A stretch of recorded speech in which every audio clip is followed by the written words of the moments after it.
Welcome to ইন্ডিয়ার music city Gwalior. Gwalior বিখ্যাত তানসেনের জন্মস্থান হিসেবে। আপনি যদি সদ্য গোয়ালিয়র আসার প্ল্যান করছেন তাহলে আজকের ভিডিওটা আপনার জন্য। একদিনে কিভাবে গোয়ালিয়র ঘুরে দেখবেন আজকের ভিডিওতে আমি সেটা আপনাদের দেখাবো। গোয়ালিয়র যদি ঘুরতে চান তাহলে মিনিমাম 2 দিন সময় লাগবে মিনিমাম, কিন্তু আমাদের হাতে সময় নেই, আমরা জাস্ট একদিনে গোয়ালিয়র ঘুরছি। তো আপনারা যদি খুব শর্টে গোয়ালিয়র ঘুরতে চান তাহলে আমাদের মতো করে কিন্তু গোয়ালিয়রটা ঘুরতে পারেন। আপনি যদি আমার চ্যানেলে নতুন এসে থাকেন তাহলে চ্যানেলটিকে অবশ্যই সাবস্ক্রাইব করে পাশে থাকা বেল আইকনটিকে প্রেস করে দিবেন। গোয়ালিয়র ভ্রমণ করার জন্য আপনি বেশ কিছু অপশান পাবেন। আমরা দুটো অটো ভাড়া করেছিলাম, সারাদিনের জন্য একটি অটো 1200 টাকা করে নিয়েছিল, মোট 3200 টাকা। এছাড়াও আপনি প্রাইভেট কারও নিতে পারেন, সেক্ষেত্রে খরচটা একটু বেশি পড়বে। দিনের শুরুতেই আমরা প্রথমে গেছিলাম তানসেন টুম্ব। এখন আমরা এসেছি তানসেন মকবরাতে। এখানে এন্ট্রি ফি কোনো লাগে না, ফ্রি অফ কস্ট ঢোকা যায়। এটা হচ্ছে আমাদের ফার্স্ট স্পট। আমার পেছনে যেটা দেখতে পাচ্ছেন এটাই হচ্ছে তানসেন মকবরা। চারপাশটা একবার দেখাই। সামনে সুন্দর একটা লন আছে, লেফট এবং রাইট সাইড দুদিকটাতেই ভালো লন আছে। আমরা সবাই জানি আকবরের সভার নবরত্নের একজন ছিলেন সঙ্গীতজ্ঞ তানসেন। এই তানসেনের সমাধিস্থলে এলে দেখবেন তানসেনের সমাধির পাশাপাশি তার গুরু মোহাম্মদ ঘাউসের সমাধিস্থল। এখানে যে স্থাপত্যগুলো দেখতে পাবেন তাতে দেখবেন ইন্দো ইসলামিক ডিজাইনের সমাহার। এটি হচ্ছে মোহাম্মদ ঘাউসের সমাধিস্থলের সামনের অংশ। এই যে বড় সমাধিটা এটা হচ্ছে মোহাম্মদ ঘাউসের, আর মোহাম্মদ ঘাউস হচ্ছেন তানসেনের গুরু। চলুন এখানকার যে মৌলবী আছেন তার মুখ থেকে একটু শুনে নিই এখানকার ইতিহাসটা কি। सूफी हजरत मोहम्मद गौस, इन्हीं की आशीर्वाद से तानसेन पैदा हुए। मेरे पास लेके आना, बोले ठीक है जाओ। यहाँ से जाने के बाद 1 साल के बाद तानसेन पैदा हो गए, बहरे हुए, ना बोल पाते थे ना चाल पाते थे। 4.5 साल के हुए तो उनके माता पिता खत्म हो गए। लोगों ने मशवरा किया इनका तो कोई है नहीं। वो सारे लोग मिलके तानसेन को बाबा के पास छोड़ गए। बाबा ने पाला पोसा बड़ा किया, अपना बेटा माना। मुँह का पान तानसेन को खिलाया, बोले जाओ बेटे आज से ऐसा बोलोगे पूरी दुनिया में नाम होगा। जैसे ही तानसेन बाबा ने बाबा का मुंह का पान खाया वैसे ही बहरा गूंगा बस सब खत्म हो गया, बोलने लगे चालने लगे। उनकी ये वसीयत दी कि जब मैं मरूं तो मेरी कब्र बाबा के कदमों में बने। पहले वसीयत कर गए थे, इसलिए उनकी कब्र आगे बनी है तानसेन बाबा की। অ্যাকচুয়ালি এটি হচ্ছে তানসেনের সমাধি, যেটি তার শেষ ইচ্ছে অনুযায়ী তার গুরুর পাদদেশে অবস্থিত, এবং এটি তার গুরুর সমাধি থেকে অনেক ছোট ও অনাড়ম্বরভাবে তৈরি, কারণ তানসেন এটাই চেয়েছিলেন। তবুও জায়গাটির নাম তানসেন টুম্ব বা তানসেন মকবরা নামেই পরিচিত। তানসেন মকবরা দেখা শেষ করে আমরা গিয়েছিলাম আমাদের নেক্সট স্পটের দিকে, যেটি ছিল সূর্য মন্দির। এখন আছি সূর্য মন্দিরের সামনে। আমার পিছনে যেটা দেখা যাচ্ছে এটা হচ্ছে সূর্য মন্দির। এর ভেতরে কিন্তু ক্যামেরা মোবাইল কিছু অ্যালাউ নেই, তাই ভেতরের কি আছে সেটা আমি দেখাতে পারছি না, তবে গিয়ে দেখে তারপর আপনাদের জানাচ্ছি। মন্দিরের ভিতর থেকে এলাম। মন্দিরটা বেশ বড়, 1984 সালে মন্দিরটা প্রতিষ্ঠা হয়েছে। কেন ভেতরে ক্যামেরা নিয়ে ঢুকতে দেয় না বা মোবাইল নিয়ে ঢুকতে দেয় না তা জানি না, তবে এটা উড়িষ্যার কোণারকের মন্দিরের আদলে তৈরি বলে হয়তো হতে পারে। তবে যদি আপনারা গোয়ালিয়র আসেন এটাকে স্কিপ করতে চান তাহলে স্কিপ করতে পারেন। খুব একটা যে ভালো খাস কিছু তেমন আমার মনে হলো না। এই মন্দিরটা আকারে অনেক বড়। এর পরবর্তী স্পটের দিকে যাওয়ার আগে ড্রাইভার ভাইয়ের কথা অনুযায়ী আমরা ট্রাই করে নিয়েছিলাম একটি স্থানীয় খাবার, যার নাম ছিল আইস মালাই। এরপর আমরা গিয়েছিলাম আমাদের পরবর্তী স্পটের দিকে। এটি ছিল রানী লক্ষ্মীবাইয়ের সমাধি। এখন আসছি ঝাঁসি রানী লক্ষ্মীবাই যে সমাধি, সেই সমাধির সামনে। ভেতরে ঝাঁসি রানী লক্ষ্মীবাই সমাধি আছে, সেটা আমরা এখন দেখব। এটি অবস্থিত গোয়ালিয়র শহরের ফুলবাগ অঞ্চলে। এখানে এলে দেখতে পাবেন 8 মিটার উঁচু ঘোড়ার পিঠে চড়া রানী লক্ষ্মীবাইয়ের একটি সুবিশাল স্ট্যাচু। পুরো জায়গাটা একটা সুন্দর বিশাল বাগান দ্বারা পরিবেষ্টিত। এখানে একটা অমর জওয়ান জ্যোতির আগুন সদা সর্বদা প্রজ্বলিত থাকে, যা কখনোই নেভে না, যেটি আমাদের স্মরণ করিয়ে দেয় রানী লক্ষ্মীবাইয়ের অবদান ও বলিদান আমাদের দেশের প্রতি। আর এই সবের সাথে সদা উঠতে থাকে আমাদের স্বাধীনতার প্রতীক, আমাদের জাতীয় পতাকা তিরাঙ্গা। এরপর আমরা চললাম আমাদের পরবর্তী দ্রষ্টব্য স্থান দেখার জন্য, যা ছিল গোপাচল জৈন পর্বত। এখন আছি গোপাচল পর্বতের সামনে, আর এটা হচ্ছে মেন এন্ট্রি গেট। এই এন্ট্রি গেট এই দিক দিয়ে ঢুকতে হয়। উপরে যেতে গেলে ট্রেকিং করে যেতে হয়, 5 মিনিটের ট্রেকিং। তবে যেটা সমস্যার সেটা হচ্ছে কি যে ব্যাগ নিয়ে যেতে দেবে না, জলের বোতলও নিয়ে যেতে দেবে না, কিন্তু মোবাইল বা যদি পয়সার পার্স থাকে, টাকা পয়সার, ওগুলো কিন্তু নিয়ে যাওয়া যাবে। এই প্লেসটা ভিজিট করতে অ্যাপ্রক্সিমেট 1.5 থেকে 2 ঘন্টা লাগবে। যদি বয়স্ক লোকরা থাকেন তাহলে কিন্তু আর একটু বেশি লাগবে, আর যাদের পায়ের সমস্যা আছে তাদের কিন্তু উঠতে অসুবিধা হবে, তাই দেখে শুনে উঠবেন। এখানে এলে দেখতে পাবেন পর্বতকে কেটে জৈন ধর্মের মানুষেরা কিভাবে তাদের তীর্থঙ্করদের মূর্তি খোদাই করেছিল। কিন্তু দুর্ভাগ্যের বিষয়, প্রায় 1527 খ্রিস্টাব্দ নাগাদ সম্রাট বাবরের নির্দেশে এগুলোকে ধ্বংস করার চেষ্টা হয়। তাই বর্তমানে এখানে গেলে দেখা যাবে মূর্তিগুলির ধ্বংসপ্রাপ্ত নিদর্শন। এই স্থান আপনাকে চোখে আঙুল দিয়ে দেখিয়ে দিবে ভারতে মুঘল আক্রমণের বর্বরতাকে।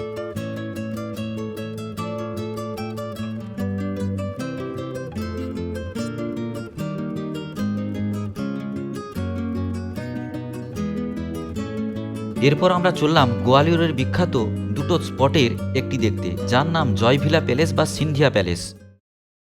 এখন আছি জয়ভিলা প্যালেস বা সিন্ধিয়া প্যালেসে। এখানে এন্ট্রি ফি হচ্ছে পার পারসন 350 টাকা, 350, আর ক্যামেরার জন্য 100 টাকা, আর যদি মোবাইল নিয়ে যাওয়া হয় তাহলে 50 টাকা করে লাগবে। প্যালেসের ওপেনিং টাইম হচ্ছে সকাল 10টা থেকে সন্ধ্যা 6টা পর্যন্ত। মোটামুটি আপনার ধরুন 5 থেকে 6 ঘন্টা লাগে, তবে আমাদের হাতে টাইম কম আছে, আমরা 2 থেকে 2.5 ঘন্টার ভিতরে এটাকে কভার করার চেষ্টা করব। জয়ভিলা প্যালেস হল ঊনবিংশ শতাব্দীর একটি প্রাসাদ। এটি 1874 সালে ব্রিটিশ রাজত্বকালে জয়জি রাও সিন্ধিয়ার দ্বারা নির্মিত হয়। এখানে এলে দেখতে পাবেন একটি 2তলা ও একটি 1তলা মিউজিয়াম, যা জনসাধারণের জন্য খোলা আছে। এই প্যালেসটি ইউরোপিয়ান আর্কিটেকচারের একটি প্রকৃষ্ট উদাহরণ। পুরো জায়গাটি যদি আপনি ভালো করে ঘুরে দেখতে চান তবে অনেক সময় লাগবে, প্রায় 5 থেকে 5.5 ঘন্টা বা তারও বেশি। তবে মেন জায়গাগুলি দেখতে চান তবে 2 থেকে 2.5 ঘন্টার ভিতর হয়ে যাবে। আমরা 2 থেকে 2.5 ঘন্টার ভিতর এটাকে শেষ করেছিলাম।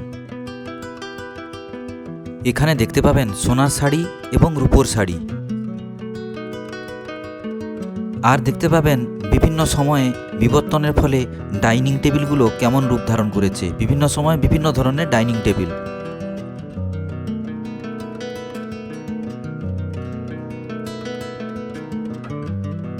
এটি হচ্ছে রাজার শোয়ার ঘর বা বেডরুম। এটি বাচ্চাদের বড় করার রুম। এগুলো হচ্ছে রাজপরিবারের তখনকার দিনের ওয়াশরুম। ঠাকুরের ঘর। সবচেয়ে ইন্টারেস্টিং হচ্ছে এই জায়গাটি। এটি হচ্ছে রূপোর ট্রেন। এই ট্রেন করে খাবার পরিবেশন করা হয় রাজপরিবারের সদস্যদের। এটি হচ্ছে ডাইনিং রুমের ছাদ।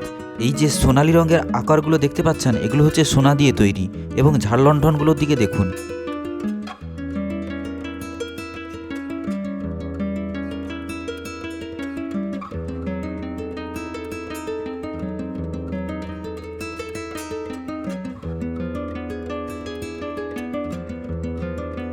আর দেখতে পাবেন রাজাদের রসুই বা রাজাদের রান্নাঘর।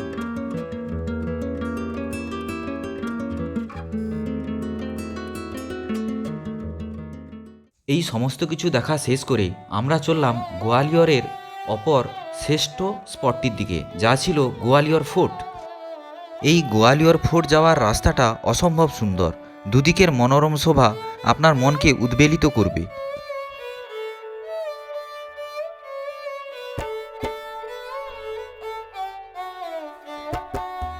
এটি হচ্ছে গোয়ালিয়র ফোর্টের মূল প্রবেশদ্বার বা মেন গেট।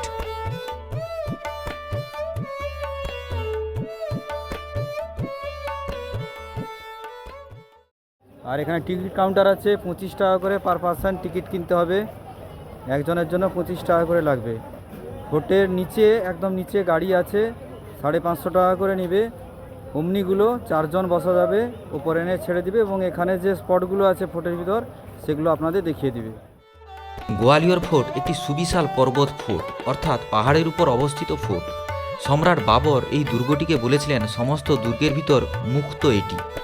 এই বিশাল দুর্গে এলে দেখতে পাবেন রাজপ্রাসাদ, মন্দির, জৈন স্থাপত্য এবং গুহা। এখানে রাজপুত, মুঘল, মারাঠা সমস্ত রাজবংশের স্থাপত্য লক্ষ্য করা যায়। এই ফোর্টে যে সমস্ত স্পটগুলি দেখার আছে সেগুলি হলো মানসিং মহল, তেলি মন্দির, সাসবহু মন্দির। এই দুর্গের উপর থেকে পুরো গোয়ালিয়র শহরের এক নৈসর্গিক অনির্বর্ণনীয় চিত্র পরিলক্ষিত হয়।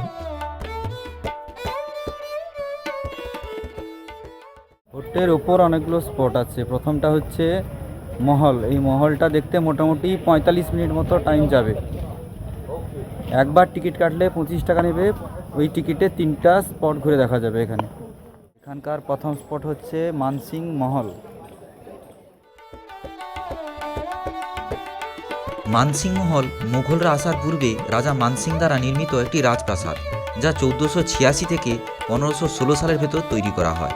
হিন্দু এবং মুসলিম স্থাপত্যের সংমিশ্রণে তৈরি করা হয় এই মহল।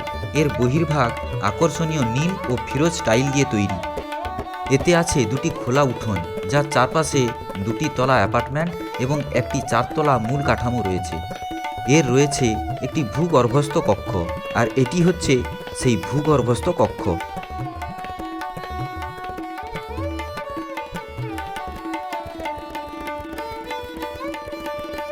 এটি হচ্ছে তেলি মন্দির, গোয়ালিয়র ফোর্টে অবস্থিত একটি হিন্দু মন্দির। এটি 8ম বা 9ম শতাব্দীর কোনো এক সময় শিব, বিষ্ণু ও মাতৃকার উৎসর্গ করে নির্মিত হয়েছিল। এটির গর্ভগৃহ সাধারণত বর্গক্ষেত্রের পরিবর্তে আয়তক্ষেত্র। তবে বর্তমানে এখানে কোনো বিগ্রহ পুজো হয় না, শুধু মন্দির ও তার নির্মাণশৈলী দেখা যায়।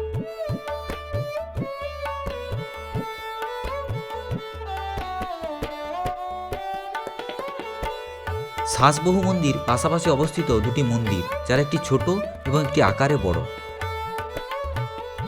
1090 থেকে 1093 খ্রিস্টাব্দের ভেতর কাচ্চাপাকাটা সাম্রাজ্যের রাজা মহিপাল এই মন্দির নির্মাণ করেন।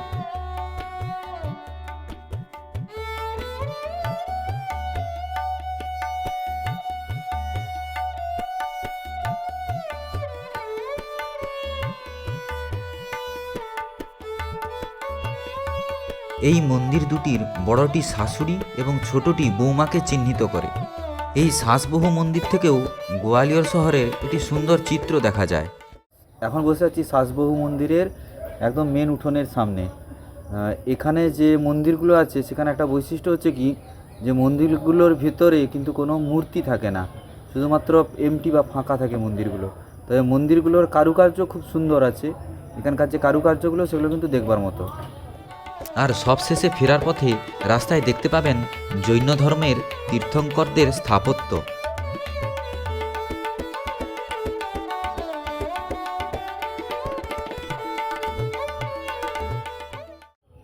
গোয়ালিয়র যারা ঘুরতে আসবেন তাদের জন্য দু একটা কথা বলি।